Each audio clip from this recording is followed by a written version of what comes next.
That's up, you beautiful chaos magnets. It's Albert here, your savage narrator, and today we've got three confessions so loaded with guilt, resentment, betrayal, and straight-up emotional landfill fires that they could power a small city for a year. These aren't cute little "I ate the last cookie" stories. These are the ones where people finally crack, unload years of bottled-up mess, and drop bombs that wreck families, friendships, and their own sanity. I'm talking hypocrisy on steroids. Manipulation that would make a soap opera writer blush, and bad decisions stacked like a Jenga tower on the edge of collapse. If you're ready to get roasted, stunned, and addicted all at once, stick around because we're diving in hot. First story's a family one that starts with golden child favoritism and ends in a sabotage so petty it deserves its own award for creative destruction. All right. Story 1 drops from a 26-year-old woman who posted under a throwaway because, yeah, her family would lose it if they knew. She writes, "I need to get this off my chest before it eats me alive. Growing up, my older sister was the golden child, straight A student, captain of every team. Parents bragged about her nonstop, paid for her fancy college, her car, her first apartment deposit, the works. Me?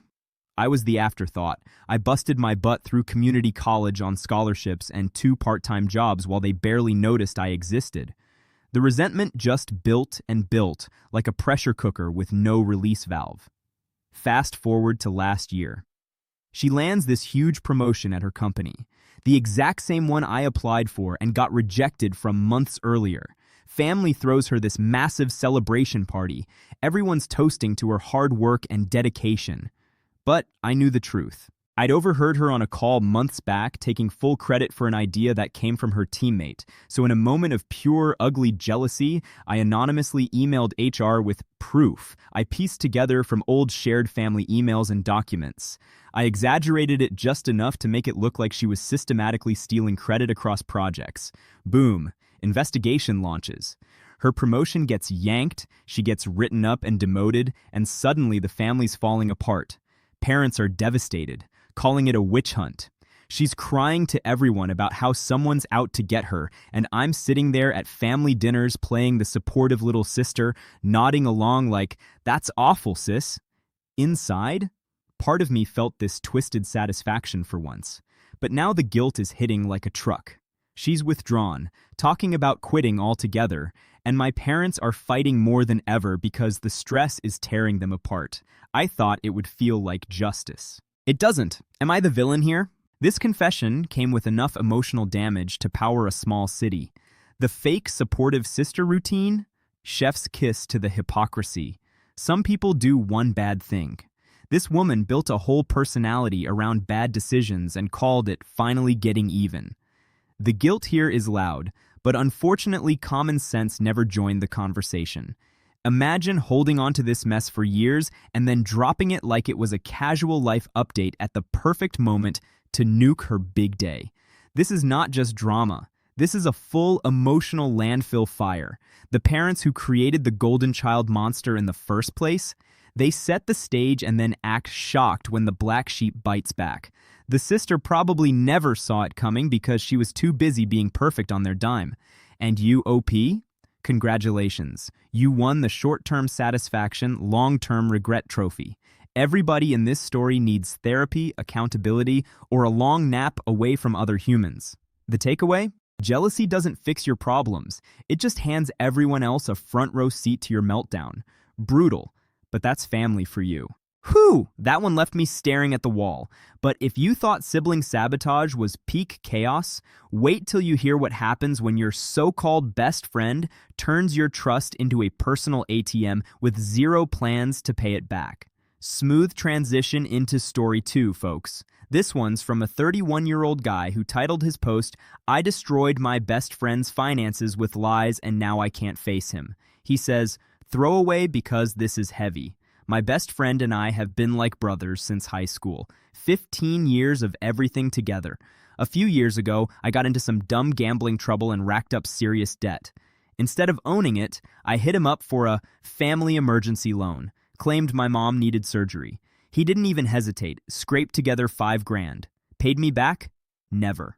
Then it happened again a year later. another emergency, another 4 grand. I kept the lies rolling, promising I'd pay with interest soon. He trusted me. Fast forward to right now. Fast. His actual mom is sick for real. Massive medical bills piling up, and he's facing foreclosure if he can't cover it. He's asking for the money back, the full 12 grand plus what he can swing. I finally got a lucky work bonus and technically have it, but I've been dodging his calls, making excuses, even low-key resenting him for asking like it's my fault his life blew up. My wife knows the whole story and says if I don't come clean, she's telling him herself. I feel like the worst friend on earth, but another part of me thinks he should have asked more questions back then. Am I the asshole for wanting to keep some to finally get my own life straight? The audacity in this one is next level. This guy didn't just borrow money, he built a whole fake emergency empire on his best friend's trust, and then got mad when real life called the bluff. Some people do one bad thing. This person turned borrowing into a tradition and called it friendship. The guilt here is loud, but the selfishness is screaming louder. Imagine looking your ride or die in the eye for years, knowing you're the reason he's stressed, and still playing victim when he needs the help you promised. The fake innocence here is so obvious it practically introduced itself. At some point, these people stopped making mistakes and started making traditions out of screwing over the people who loved them most. The best friend? Too good for this world, lending without questions because that's what real ones do. The wife? Finally, the voice of reason threatening to light the fuse. And you, OP? This isn't just drama. This is a slow-motion friendship funeral you planned yourself. Everybody in this story needs therapy, accountability, or a long nap away from other humans. The takeaway? If your friendship is built on lies and IOUs, it's not a friendship. It's a ticking time bomb with your name on it. Darkly funny how the fake emergency became real, huh? Karma keeps receipts. Man, my blood pressure is up just narrating that. But we're saving the best or worst for last because story 3 is where the fake victim Olympics reach gold medal levels. This confession comes from a 47-year-old dad who posted, "I left my family 9 years ago and my kids still hate me, but it's mostly my ex's fault." He writes, "Throw away for privacy. 9 years ago, I walked out on my wife and our 2 kids. They were 13 and 11 at the time. I was unhappy, felt trapped, started seeing someone else, and just left. Barely stayed in touch.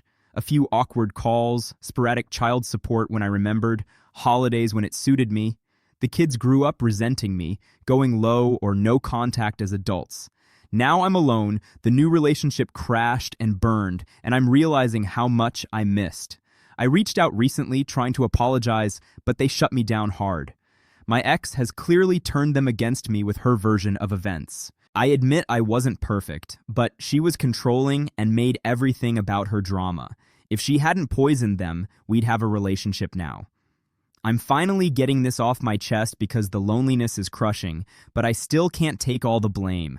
Was walking out really that unforgivable when I was miserable? At some point, these people stopped making mistakes and started making traditions out of emotional avoidance.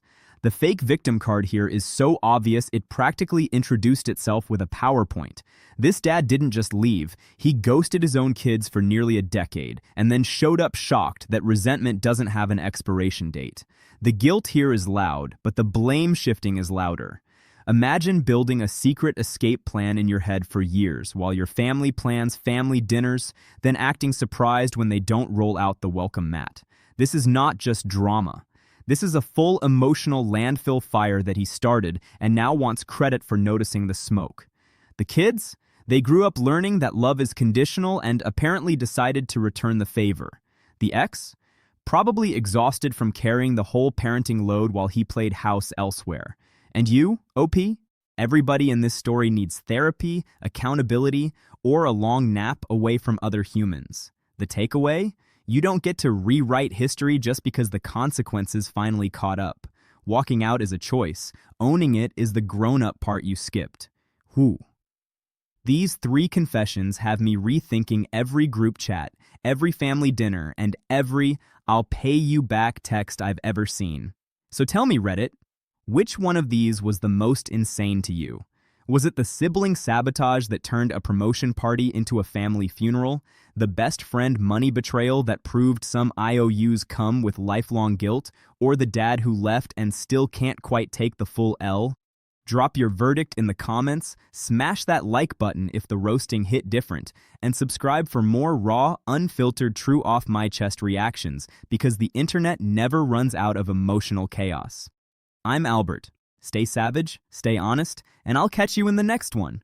Peace.